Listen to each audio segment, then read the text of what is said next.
Sementara itu, Saudara, Badan Meteorologi, Klimatologi, dan Geofisika Stasiun Meteorologi Banda Aceh mencatat potensi hujan dengan intensitas sedang hingga lebat di sejumlah wilayah di Aceh.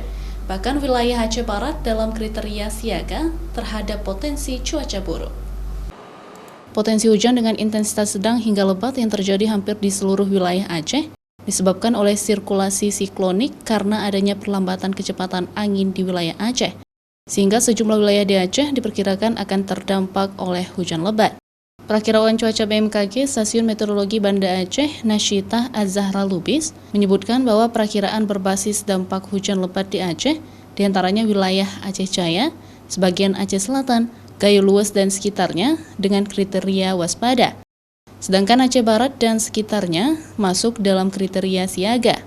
Sementara dalam kondisi awas, meliputi wilayah Aceh Besar, Biren, Aceh Utara, Aceh Tengah, Simelu, dan sekitarnya.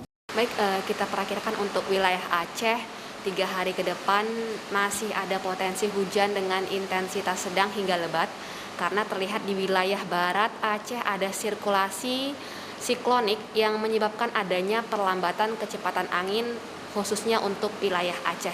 Hampir seluruh wilayah Aceh, tetapi ada kriteria tertentu. Perakiraan hujan dengan intensitas sedang hingga lebat juga berdampak pada ketinggian gelombang di Laut Aceh.